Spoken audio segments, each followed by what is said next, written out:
Bonjour les amis, aujourd'hui nous allons parler d'une histoire tellement folle, Hollywood a eu du mal à la croire. Un homme attaqué par un ours grizzly, sans défense, laissé pour mort, sans nourriture, sans armes. Et pourtant il va ramper pendant des semaines pour survivre.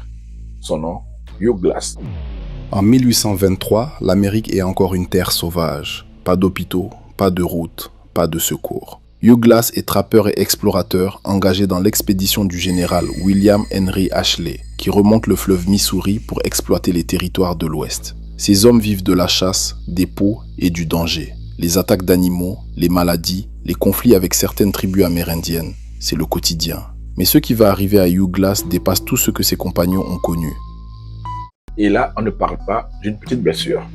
Ce qui lui arrive est considéré comme l'une des plus grandes attaques d'ours jamais documentées. Un jour, alors qu'il s'éloigne du camp pour repérer le terrain, Hugh Glass tombe nez à nez avec une ours grizzly et ses petits.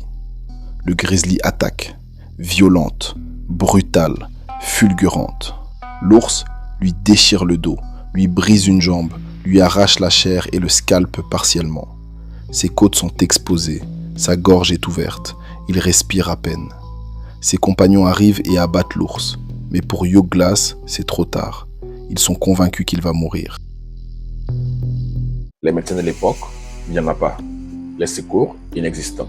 Alors, ils prennent une décision qui va changer l'histoire. Deux hommes sont désignés pour rester avec lui jusqu'à sa mort, John Fitzgerald et Jim Bridger. Mais après plusieurs jours, ils n'en peuvent plus. Ils creusent une tombe, ils prennent son fusil, ses couteaux, ses affaires et le laissent vivant, pensant qu'il mourra dans l'heure. Ils partent. Hugh Glass est seul, incapable de marcher, à plus de 300 km du fort le plus proche, Fort Kiowa. Et c'est ici que commence l'impensable, car Hugh Glass refuse de mourir. Gravement blessé, Hugh Glass commence à ramper. Il remet ses os en place lui-même. Il cautérise ses plaies avec de la poudre à canon. Il mange ce qu'il trouve, racines, baies, carcasses abandonnées par des loups. Pour éviter l'infection, il laisse les asticots nettoyer ses blessures. Une méthode rudimentaire mais efficace. Pendant 6 à 8 semaines, il avance, sous la pluie dans le froid, traîné par la douleur, guidé uniquement par la volonté de vivre. Parfois, il se déplace sur des troncs d'arbres flottants le long des rivières. Chaque mètre est une victoire. À ce stade, ce n'est plus un homme. C'est une force de survie pure. Contre toute attente, Hugh Glass atteint Fort Kiowa. Les soldats sont sous le choc. Ils le croyaient mort depuis des semaines. Plus tard, il retrouvera Jim Bridger, qui l'épargnera à cause de son jeune âge.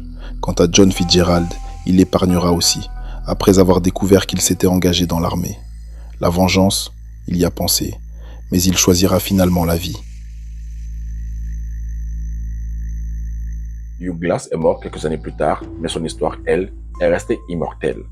Elle a inspiré des livres, des légendes, et même Hollywood avec le film Le Revenant.